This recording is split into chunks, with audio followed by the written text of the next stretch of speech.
Assembly ఎన్నికల ఫలితాలు వచ్చి నెల రోజుల దగ్గర పడుతున్న సమయంలో రాజకీయంగా ఎన్నెన్ని చిత్రాలు చూడొచ్చో అన్నీ చూసేస్తున్నాం. పరిపాలనలో వేగం పెంచేందుకు అధికార పార్టీ, కొత్తగా కనిపించేందుకు ప్రధాన ప్రతిపక్షం వేస్తున్న ఎత్తిగడలు ఆసక్తి రేకెత్తుతున్నాయి. ఇక ముఖ్యంగా మాజీ మంత్రి కేటీఆర్ ఎంచుకుంటున్న మార్గాలు కాస్త భిన్నంగా ఉంటున్నాయి. నూతన సంవత్సరం సందర్భంగా తెలంగాణ ఆఫీసుకు కూడా వచ్చినటువంటి కేటీఆర్ పార్టీ కార్యకర్తలకు సమయం కేటాయించారు. ఆపై పారిశుద్ధ్య కార్మికులతో అంటే మున్సిపల్ కార్మికులతో కలిసి భోజనం చేస్తున్నారు. నిన్న అధికారంలో ఉన్నప్పుడు అధికారం జారిపోయిన తర్వాత గులాబీ నేతల్లో ఎంత మార్పు వచ్చిందనే ప్రశ్నలు ప్రత్యర్థి పార్టీల నుంచే అంతే వేగంగా వస్తున్నాయి. ఇక మరోవైపు పరిపాలనతో పాటు పార్టీలోనూ పట్టు పెంచుకునేందుకు సీఎం రేవంత్ రెడ్డి వ్యూహాత్మకంగా అడుగులు వేస్తున్నారు. అటు మెట్రో రైల్ కావచ్చు, ఫార్మాసిటీలపై కూడా నిన్న మీడియా చిట్ చాట్ లో కీలక వ్యాఖ్యలు చేశారు సీఎం. ఈ రెండింటినీ స్ట్రీమ్ లైన్ చేస్తున్నట్లుగా నిన్న మాట్లాడారు. మెట్రో కూడా కొత్త రూట్ ను ప్రతిపాదించున్నారు. అలాగే బంధువులకు ప్రభుత్వ పదవులు ఇచ్చే అవకాశమే లేదన్నారు. ఈ నెల 3న పీసీసీ విస్తృత స్థాయి సమావేశం ఏర్పాటు చేయడంతో అక్కడ నామినేటెడ్ పదవులపై మరోసారి చర్చకు వచ్చే వీలు కూడా ఉంది. మొత్తంగా పార్టీలో గ్రిప్ పెంచుకునేందుకు, పాలనపై పట్టు బిగించేందుకు సీఎం రేవంత్ రెడ్డి బలంగా అడుగులు వేస్తున్నట్లుగా కనిపిస్తోంది.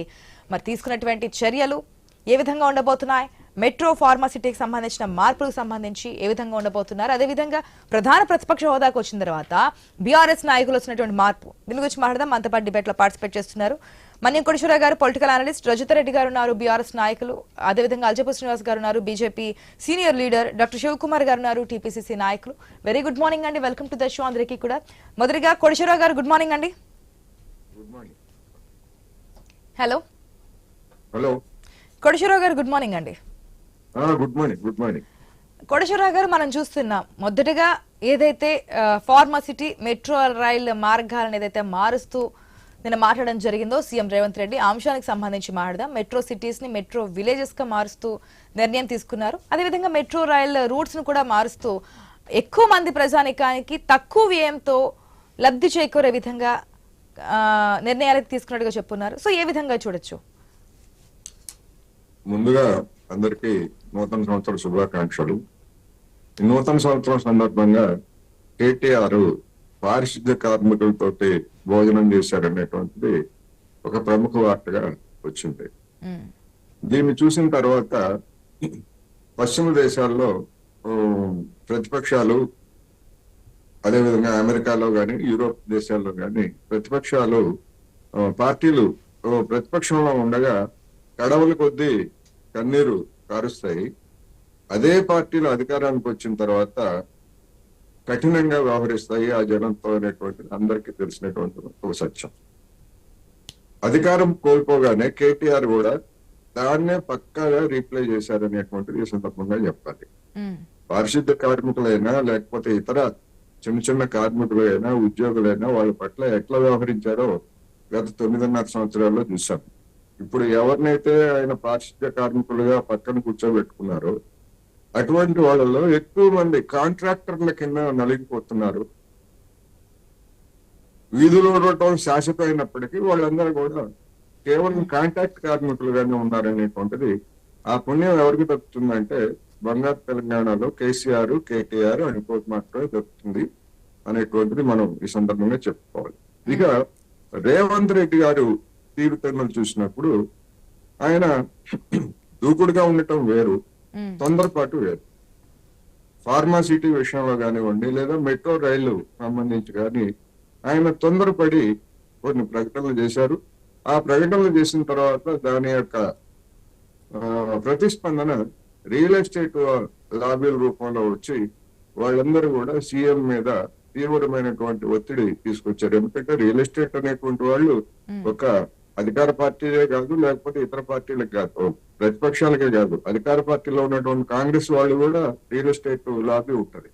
అందువల్ల భవిష్యత్తులో అయినా కానీ ఏదైనా గత ప్రభుత్వం చేసినటువంటి నిర్ణయాలని సమీక్షించబోయే ముందు, లేదా వాటి మీద ప్రకటన చేయబోయే ముందు ఆచితూచి వ్యవహరించాలి. సమగ్రమైనటువంటి సమాచారం సమీక్షల తర్వాతనే చేయాలనేటువంటిది నెల రోజుల్లోనే మొట్టమొదటి ఊడిపాఠంగా రేవంత్ రెడ్డి గారికి తెలిసి వచ్చిందనేటువంటిది ఒకటి. మీరు అన్నారు మెట్రో విలేజెస్ కాదు, ఏదైతే ఫార్మా సిటీకి సంబంధించినటువంటి దాన్ని అంటే ముక్కలుగా చేసి ఫార్మా విలేజెస్ ఏర్పాటు చేస్తాము అనేటువంటిది ఆయన చెప్పారు. అది కూడా ఆంబిగ్విటీ, అంటే ఒక నిర్దిష్టమైనటువంటి అట్లా ఏమీ ఉన్నట్టు లేదు. అది కూడా ఒక విధంగా తొందరపాటు నిర్ణయం అనే చెప్పాలి. విలేజెస్ అంటే ఎక్కడెక్కడ పెడతారు? ఫార్మాసిటీ అంటేనే కాలుష్యానికి మారుపేరుగా ఉంటది. అటువంటి కాలుష్యానికి మారుపేరుగా ఉన్నటువంటి దాన్ని వివిధ చోట్ల మేము విస్తరిస్తామని చెప్పడం అంటే ఏంటంటే కాలుష్యాన్ని అందరికీ పంచుతారనేటువంటిది కూడా రెండో కోణంలో మనం చూడొచ్చు. అదేవిధంగా మెట్రో క్యారిడర్ కి సంబంధించి కూడా సరే ఆయన చెప్పినటువంటి దానిలో మళ్ళా కొత్త ప్రతిపాదనలు లేదా పాత ప్రతిపాదనలో కొంత కోత ఇవన్నీ ఉన్నాయి.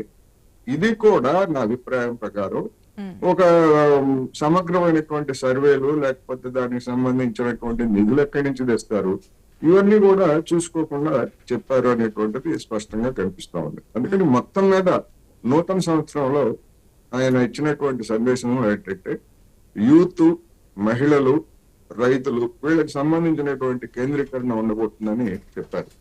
గతంలో కూడా నేను చర్చల సందర్భంగా చెప్పాను, తెలంగాణ రాష్ట్రంలో 1 కోటి మంది అసంఘటిత రంగ కార్మికులు ఉన్నారు. వాళ్ళకి గడిచినటువంటి 15-20 సంవత్సరాలుగా వేతన సవరణ జరగలేదు. దాని గురించి ఏ పార్టీ కూడా, కాంగ్రెస్ గాని, బీజేపీ గాని, బీఆర్ఎస్ గాని, ఏ పార్టీ కూడా మేనిఫెస్టోలో పెట్టలేదు.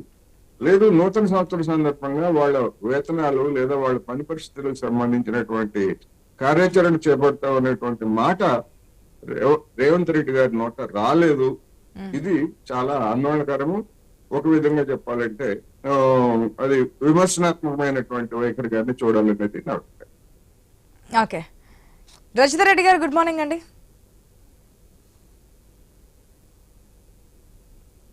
హలో హలో, గుడ్ మార్నింగ్ అండి. గుడ్ మార్నింగ్ అండి రజిత రెడ్డి గారు. అధికారంలో ఉన్నప్పుడు లేని కలయికలు, సహపంక్తి భోజనాలు ప్రతిపక్ష హోదాకి రాగానే జరుగుతున్నాయి అనే దానికి మీరేం చెప్తారు? అదే అండి, అది కామన్ గా ప్రతిపక్షాలు ఎప్పుడు. హలో, వినిపిస్తుందండి? వినిపిస్తుంది, చెప్పండి. చూడండి, అధికారం ఉన్నా లేకపోయినా బీఆర్ఎస్ పార్టీ ఎప్పుడైనా ప్రజల పక్షమే ఉన్నామండి, ప్రజల పక్షమే పనిచేసినాము. కేవలం ప్రజా సేవే మా సేవ అని పరమావధిగా భావించి 9.5 ఏళ్లు 10 ఏళ్లు గొప్పగా పరిపాలించిన ఘనత ఇవాళ బీఆర్ఎస్ పార్టీదే అండి. అధికారం కోసం ఉద్యమం చేయలేదు, అధికారం కోసం ప్రాణాలకు తెగించి ప్రాణాలను ఫలంగా పెట్టి ఉద్యమం చేసి తెలంగాణ సాధించలేదండి. కేవలం తెలంగాణ ప్రజల మీద ప్రేమతోని మాత్రమే రాష్ట్ర సాధనే ధ్యేయంగా పనిచేసిన వ్యక్తి కేసీఆర్ గారండి. ఇవాళ కేసీఆర్ ప్రజలు చాలా హోప్స్ పెట్టుకున్నారు. బీఆర్ఎస్ ప్రభుత్వం చాలా గొప్పగా పనిచేసింది, అయినా కూడా ఇంకా గొప్పగా ప్రజలు ఎక్స్పెక్ట్ చేసి కాంగ్రెస్ పార్టీని ఇలా గెలిపించారు. కాబట్టి వాళ్ళ ప్రచారమే కావచ్చు, వాళ్ళ యూట్యూబ్ ఛానల్స్ కావచ్చు, ఇంకేదైనా కావచ్చు, వాళ్ళ 6 గ్యారంటీలే కావచ్చు, ఏదో ఒకటి ప్రజలు నమ్మి వాళ్ళని గెలిపించారు. వాళ్ళు పని చేసి చూపించాలి తప్పితే గత ప్రభుత్వాన్ని విమర్శించుకుంటూ ఆల్రెడీ నెల రోజులు గడిపేసిండ్రు. ఇక ఇంకా కూడా అట్లనే చేస్తా అంటే ప్రజలు నమ్మే ప్రసక్తి లేదండి. వాళ్ళ మున్సిపల్ శాఖ మంత్రిగా కూడా కేటీఆర్ గారు గొప్పగా పనిచేసిండ్రు.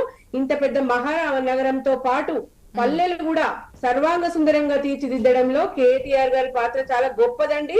ఇవాళ మున్సిపల్ శాఖ మంత్రిగా ఆయన ఎన్నడూ కూడా పారిశుద్ధ్య కార్మికులను నిర్లక్ష్యం చేసిన దాఖలాలు లేవు. సఫాయి అన్నా మీకు సలాం అన్నా అన్న సూత్రంతో మా సీఎం గారు గాని కేటీఆర్ గారిని చాలా గొప్పగా పనిచేసిందండి. ఇట్లాంటి సహపంక్తి భోజనాలు కూడా మీరు కామెడీగా చూపించడము, అధికారంలో ఉన్నప్పుడు వాళ్ళని పట్టించుకోలేదు, ఇప్పుడు చేయడం అది చాలా తప్పు మాట. అది వాళ్ళని పట్టించుకుంటే ఇంత పెద్ద మహానగరం ఇంత అద్భుతంగా తీర్చిదిద్దిందండి. ఇవాళ అధికారం కోసమే అయితే ఇంత డెవలప్మెంట్ ఈ 10 ఏళ్లలో ఎట్లా జరిగేదండి? ఈ అధికారం కేవలం అధికారం కట్టబెట్టి ప్రజల్ని ఏదో మభ్యపెట్టి ఇవన్నీ చేసినట్టు అది వట్టి ఒక రోజుతో అయ్యే పని అండి. ఇది నిరంతర శ్రమతో 10 ఏళ్లు కష్టపడి ఇవాళ ఎంత అద్భుతం అండి. ఇవాళ తెలంగాణ సాధించి ఏటికేడు ఆర్థిక ప్రబల శక్తిగా ఒట్టిగానే ఎదిగిందండి. ఇవాళ ఎన్ని అద్భుతాలు జరిగినాయండి తెలంగాణలో. 2 ఉండే మెట్రో లైన్, అదే విధంగా ప్రణాళికతో మెట్రో లైన్ గురించి ఇవాళ తెలంగాణ రాష్ట్రం అద్భుతంగా ఎదిగిందండి. ఇవాళ అధికారం కోసం పాకులాడే వాళ్ళైతే ఆనాడు పదవులను ఏకధాటిగా విసిరిగొట్టి తెలంగాణ రాష్ట్ర సాధన కోసం పదవులన్నీ పక్కకు పెట్టిన ఘనత కూడా వీళ్ళదే కదండి. మరి ఇవాళ ఫ్యామిలీ మొత్తం రోడ్డుకెక్కి ఉన్న నలుగురు కూడా ఇవాళ అధికారం కోసమే అయితే ఆ రోజు అమెరికా నుంచి వచ్చేసి రోడ్ల మీద ధర్నాలు చేసి ఇంత కష్టపడి ఓకే, ఏదైనా రాష్ట్రాన్ని కావచ్చు, సాధించిన ప్రజలు తీర్పతి ఇచ్చారుగా. ఒత్తిడిని ఇప్పుడు కొత్త ప్రభుత్వం తీసుకున్నటువంటి కొత్త నిర్ణయాలు ఫార్మా సిటీస్ ని ఫార్మా విలేజెస్ గా మారుస్తామని చెప్పి కానీ మెట్రో రైలు యొక్క మార్గాలు మారుస్తూ తక్కువ వ్యయంతో ఎక్కువ మంది ప్రజలకి వీలు కలిగే విధంగా ఉపయోగించుకునే విధంగా దీన్ని మారుస్తాము, ఎక్కువ ఖర్చు చేసే విధంగా కాకుండా. ఎందుకంటే రాష్ట్ర స్థితిగతుల గురించి తెలుసు కదా, ఆర్థిక స్థితి ఏ విధంగా ఉందనేది కూడా మనం చూస్తున్నాం. సో దాని ప్రకారం ముందు కదా దేన్ని రద్దు చేయమని చెప్తా ఉంది కొత్త సర్కార్. అదే అండి, ఇప్పుడు మన మెట్రో రైల్ గాని ఫార్మా గాని గత ప్రభుత్వం తీసుకున్న నిర్ణయాలే కదండి అవన్నీ. హైదరాబాద్ మహానగరానికి మెట్రో రైలు మణిహారం వంటిది. ఇప్పుడు ఫార్మాసిటీ కూడా అదే విధంగా ఎంతో గొప్పగా వీళ్ళు బిఆర్ఎస్ ప్రభుత్వం తీసుకున్న నిర్ణయాలేనండి. రవాణా వ్యవస్థను మెరుగుపరిచి ఇలా ట్రాఫిక్ సమస్యను ట్రాఫిక్ సమస్యను కూడా తీర్చడానికే కదండి ఇవాళ మెట్రో రైలు. మనము అనుకున్న మెట్రో రైలు పాత్ర చాలా గొప్పది. బిఆర్ఎస్ ప్రభుత్వం ఉన్నప్పుడు చాలా వేగవంతంగా పనిచేసింది.